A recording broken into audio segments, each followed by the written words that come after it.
नमस्ते दोस्तों, आपके अपने S G smart life channel में आप सभी का स्वागत है।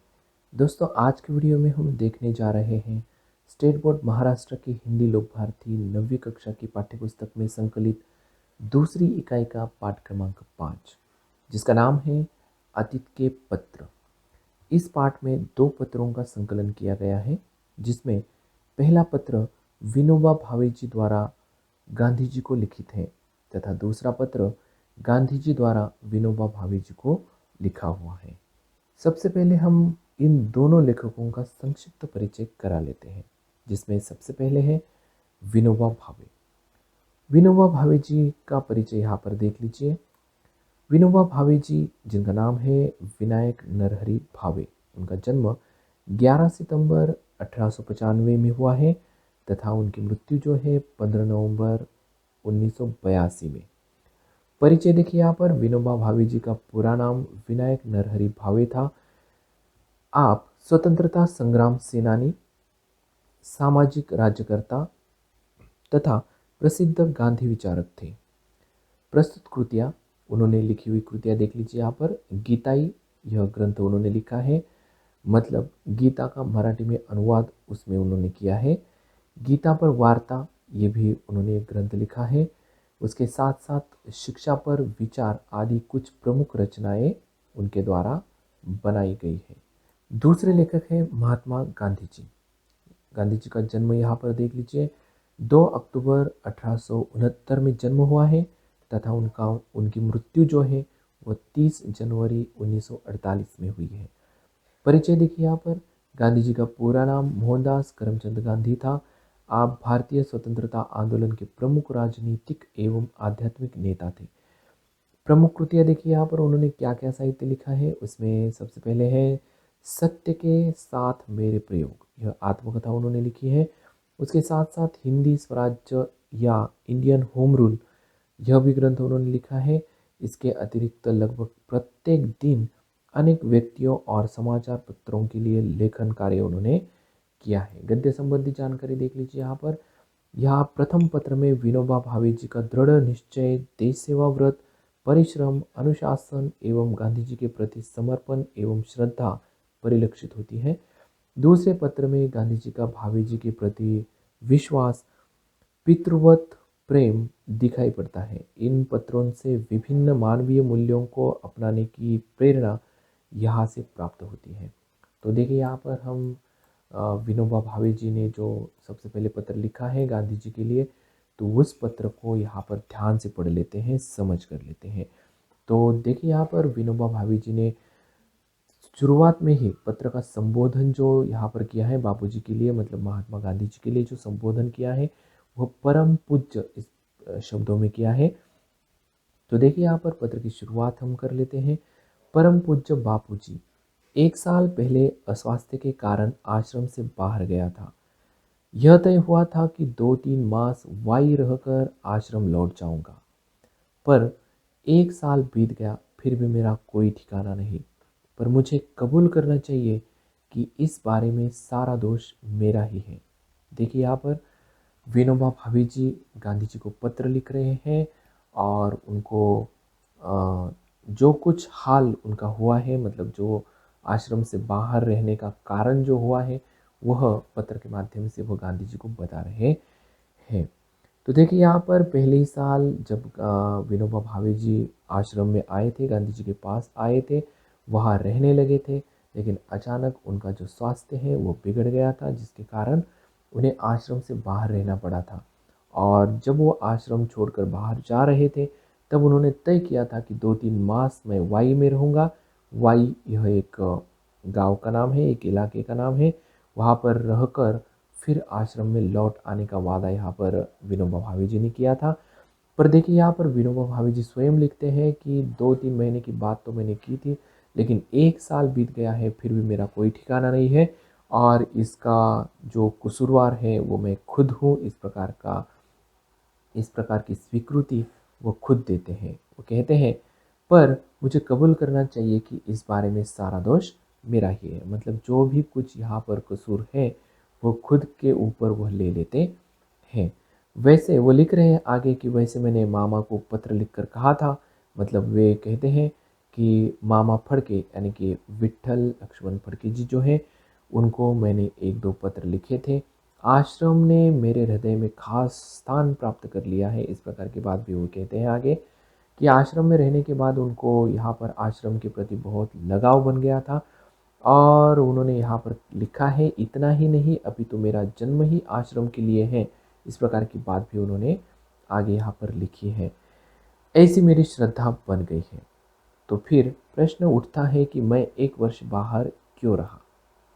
ठीक है, तो देखते हैं यहाँ पर विनोबा भावे जी आश्रम में रहने के बाद अस्वास्थ्य के कारण जब आश्रम से बाहर गए, एक दो महीने की बात एक दो महीने में वापस आने की बात कहकर वो बाहर पड़े थे, लेकिन एक साल बीत गया है फिर भी वो वापस नहीं आए हैं।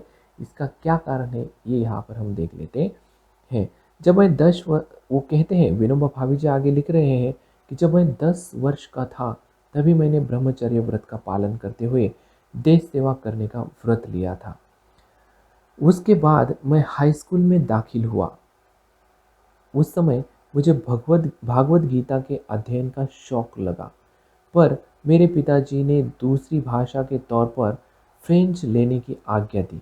तो देखिए यहाँ पर विनोबा भावे जी कहते हैं कि जब मैं 10 साल का था तो मैंने ब्रह्मचर्य व्रत का पालन करना शुरू किया था और साथ ही साथ देश सेवा करने का व्रत भी मैंने लिया था। उसके बाद हाई स्कूल में जब उनका एडमिशन हो गया तो उनका भगवत गीता के अध्ययन में थोड़ा सा चस्का उनको लग गया था, शौक उनको लग गया था।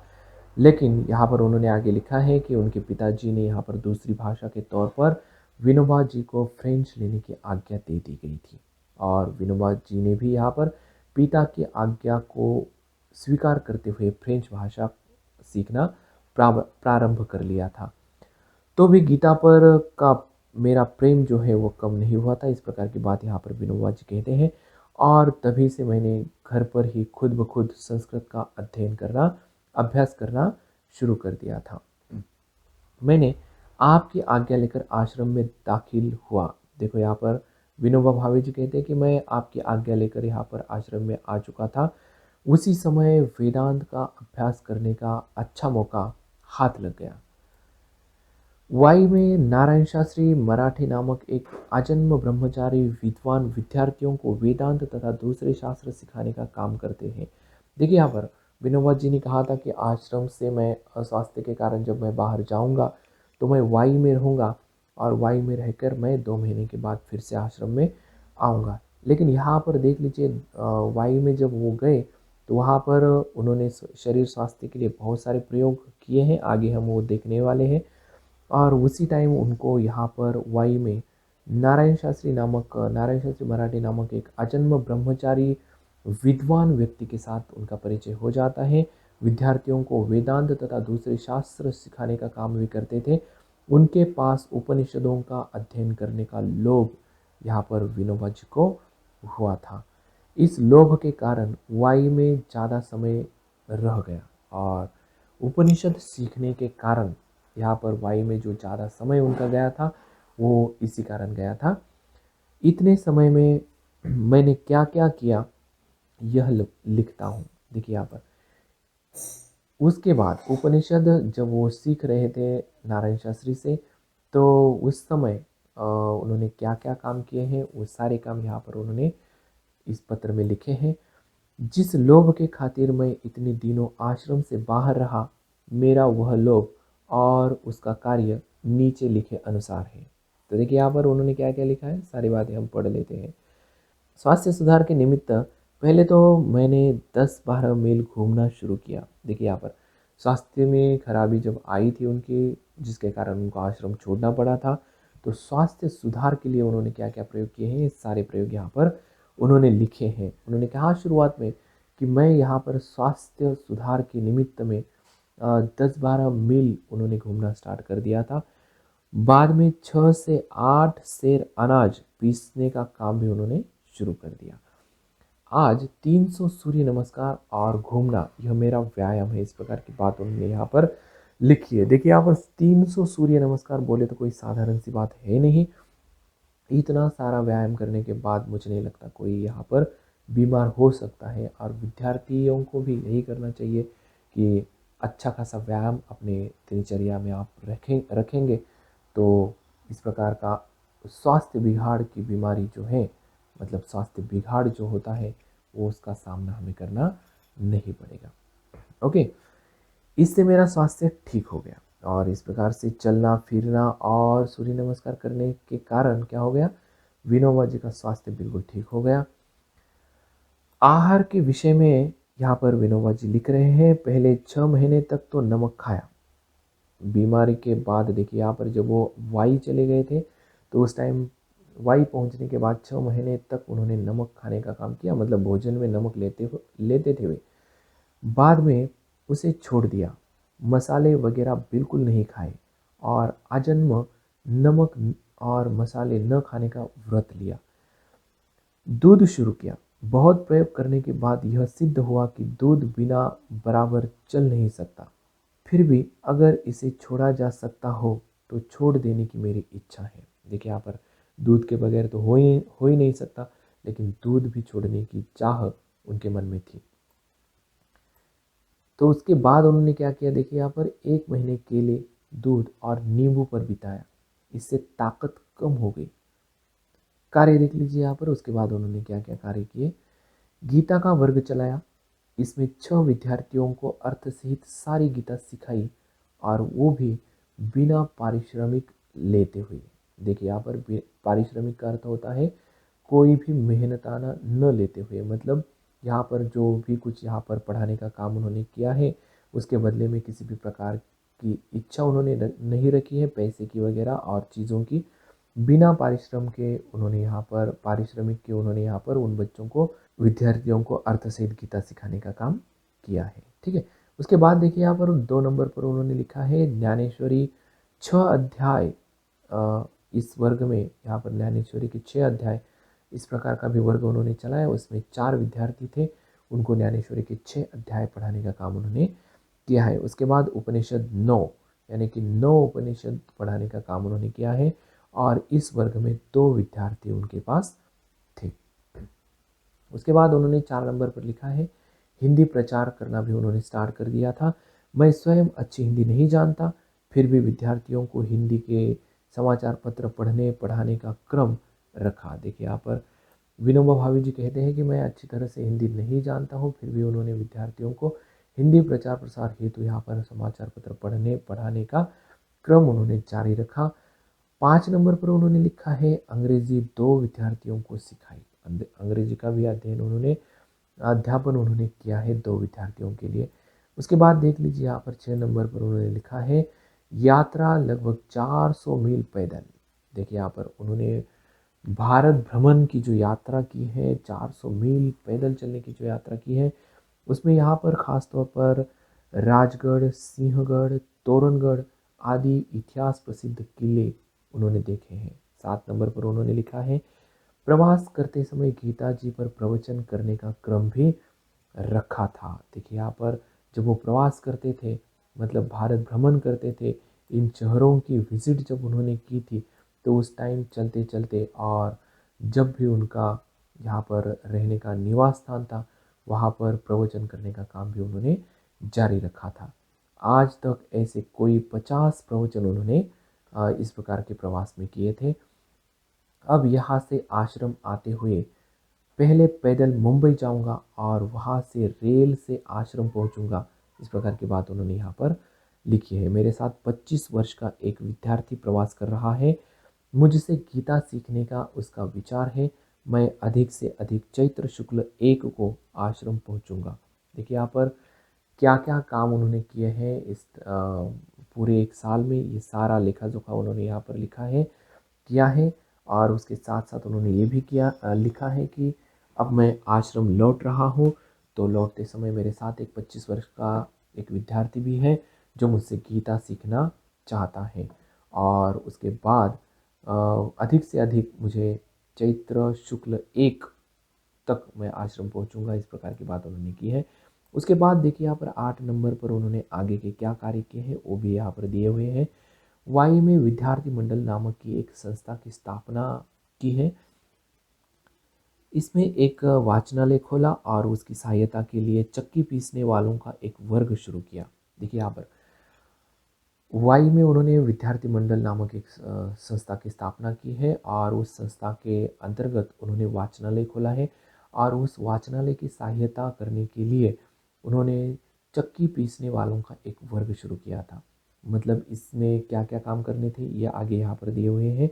देखिए यहाँ पर उसमें मैं और दूसरे 15 विद्यार्थी चक्की पीसते, जो मशीन की चक्की पर पिसवाने ले जाते उनका काम हम 1 पैसे में 2 शेर के हिसाब से करते और ये पैसे वाचनालय को दे देते। पैसे वालों के लड़के भी इस वर्ग में शामिल हुए थे। यह वर्ग कोई 2 मास चला और वाचनालय में 400 पुस्तकें इकट्ठा हो गई। देखिए यहाँ पर चक्की पिसवा कर, यानी कि धान जो है वो पीसने का काम, चक्की के माध्यम से पीसने का काम उन्होंने किया है और उसमें से जो कुछ पैसे उनके पास आ जाते थे, उनके साथ 15 और भी विद्यार्थी थे और कुल मिलाकर सबके काम से जो पैसे आते थे उन पैसों से उन्होंने पुस्तकें खरीदे और उस वाचनालय में रखे थे, पुस्तकालय में रखे थे। वाचनालय का मतलब होता है पुस्तकालय। और उस पुस्तकालय में 400 पुस्तकें उन्होंने इकट्ठा की थी। 9 नंबर पर उन्होंने लिखा है, सत्याग्रहाश्रम के तत्वों का प्रचार करने का मैंने काफ़ी प्रयत्न किया। देखिए यहाँ पर सत्याग्रह आश्रम मतलब जो गांधी जी ने आश्रम खोला था सत्याग्रह के लिए, सत्याग्रह आंदोलन के लिए जो आश्रम यहाँ पर गांधी जी ने खोला था, उस आश्रम के बारे में तथा उनके तत्वों के बारे में यहाँ पर प्रचार करने का काम भी यहाँ पर विनोबा भावे जी ने किया है। उसके बाद 10 नंबर पर उन्होंने लिखा है, बड़ौदा में 10-15 मित्र हैं, इन सबको लोक सेवा करने की इच्छा है। इस कारण वह 3 वर्ष पहले हमने मातृभाषा के प्रसार के लिए एक संस्था स्थापित की थी। इस संस्था के वार्षिक उत्सव में मैं गया था। तो आगे देख लीजिए, उन्होंने लिखा है, उत्सव यानी संस्था के सभासद इकट्ठे होकर क्या काम किया, आगे क्या करना है, इसकी चर्चा इसमें हुई थी। मैंने वहाँ हिंदी प्रचार करने का विचार रखा। मेरी श्रद्धा है कि वह संस्था यह काम ज़रूर करेगी। आपने हिंदी प्रचार का जो प्रयत्न शुरू किया है उसमें बड़ौदा की यह संस्था काम करने को तैयार रहेगी। देखिए यहाँ पर आगे चलकर उन्होंने क्या काम बड़ौदा में जाकर जो कुछ काम यहाँ पर किया है हिंदी प्रचार प्रसार हेतु, वो भी यहाँ पर उन्होंने यहाँ पर गांधी जी के इस पत्र में लिखा है। और उन्होंने यह भी कहा है कि हिंदी प्रचार प्रसार का जो आपका काम है, आपका प्रयत्न जो है, उसमें यहाँ पर ये बड़ौदा की ये जो संस्था है वो मदद करेगी, तैयारी करेगी। अंत में सत्याग्रहाश्रम निवासी के तौर पर मेरा आचरण कैसा रहा यह कहना आवश्यक है। अस्वाद व्रत इस विषय पर भोजन संबंधी प्रकरण में ऊपर लिखा जा चुका है। तो देखिए यहाँ पर उस सत्याग्रह आश्रम में जब वो निवास कर रहे थे तो उस टाइम पे उन्होंने उनका आचरण, उनका वहाँ का दिनचर्या कैसी रहती थी, इसके बारे में यहाँ पर लिखा है। तो देखिए यहाँ पर सबसे पहले अपरिग्रह के बारे में उन्होंने लिखा है, लकड़ी की थाली, कटोरी, आश्रम का एक लोटा, धोती, कंबल और पुस्तकें, इतना ही परिग्रह रहा है। बंडी बंडी यानी कि जिसको हम कुर्ता बोल सकते हैं, कोट, टोपी वगैरह न पहनने का व्रत यहाँ पर उन्होंने लिया है। इस कारण शरीर पर भी धोती ही ओढ़ लेता हूँ। करघे पर बुना कपड़ा ही इस्तेमाल करता हूँ। देखिए यहाँ पर करघे पर यानी कि सूत से जहाँ पर कपड़ा बनाया जाता है उसको करघा बोला जाता है, उस यंत्र को। और उस पर बना हुआ जो कपड़ा है सूत से बना हुआ, वही मैं इस्तेमाल करता हूँ। इस प्रकार की बात उन्होंने कही है। स्वदेशी इस में यहाँ पर उन्होंने लिखा है, परदेशी का संबंध मेरे पास है ही नहीं। आपके संबंध मद्रास के व्याख्यान के अनुसार व्यापक अर्थ में किया हो तो ही। ठीक है। स्वदेशी के बारे में उन्होंने लिखा है कि परदेशी का मेरे साथ कोई संबंध ही नहीं है, इसलिए परदेशी की कोई वस्तु मैं यहाँ पर अपने पास रखता नहीं हूँ। सत्य के बारे में उन्होंने लिखा है, सत्य, अहिंसा, ब्रह्मचर्य, तीनों शब्दों के बारे में यहाँ पर उन्होंने लिखा है। इन व्रतों का परिपालन अपनी जानकारी में मैंने ठीक ठीक किया है, ऐसा मेरा विश्वास है। देखिए यहाँ पर सत्य यानी कि मैं हमेशा सत्य का ही साथ दूंगा। अहिंसा, मैं कभी भी किसी पर हिंसा करूँगा नहीं और अजन्म ब्रह्मचारी का व्रत मैं यहाँ पर करता रहूँगा। इस प्रकार की बातें यहाँ पर उन्होंने कही है। अधिक क्या कहूँ, जब भी सपने आते हैं तब मन में एक ही विचार आता है, क्या ईश्वर मुझसे कोई सेवा सेवा लेगा? मैं पूर्ण श्रद्धा से इतना कह सकता हूँ कि आश्रम के नियमों के अनुसार एक को छोड़कर मैं अपना आचरण रखता हूँ। यानी मैं आश्रम का ही हूँ, आश्रम ही मेरा साध्य है। जिस एक बात की कमी का मैंने उल्लेख किया है वह है अपना भोजन, यानी भाकरी स्वयं बनाना। मैंने इतना भी प्रयत्न किया पर प्रवास में यह संभव न हो सका। देखिए यहाँ पर उन्होंने और एक व्रत लिया था कि मेरा जो भोजन है वो मैं खुद बनाऊंगा, लेकिन यहाँ पर प्रवास के दौरान वह उनके लिए असंभव रहा। सत्याग्रह या दूसरा कोई, शायद रेल संबंधी सत्याग्रह शुरू करने का दूसरा कोई सवाल पैदा होता हो तो मैं भी पहुंच जाऊंगा। इस प्रकार की बातें उन्होंने यहाँ पर की है। इधर आश्रम में क्या फेरफार हुए हैं तथा कितने विद्यार्थी हैं, राष्ट्रीय शिक्षा की योजना क्या है तथा मुझे अपने आहार में क्या परिवर्तन करना चाहिए, यह जानने की मेरी प्रबल इच्छा है। आप स्वयं मुझे पत्र लिखें। ऐसा विनोबा का आपको पितृतुल्य समझने वाले आपके पुत्र का आग्रह है। मैं 2-4 दिन में ही यह गांव छोड़ रहा हूँ। विनोबा के प्रणाम। इस प्रकार से विनोबा जी ने यहाँ पर गांधी जी के लिए बहुत ही समर्पक शब्दों के साथ पत्र लिखा है और उसके बाद जो पत्र यहाँ पर है वह गांधी जी ने खुद विनोबा भावे जी के पत्र का उत्तर जो है इस पत्र के माध्यम से उन्होंने दिया है, वो हम अगले वीडियो में देख लेंगे।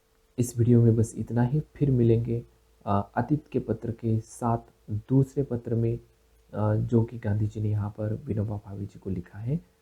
तो तब तक के लिए नमस्ते, धन्यवाद।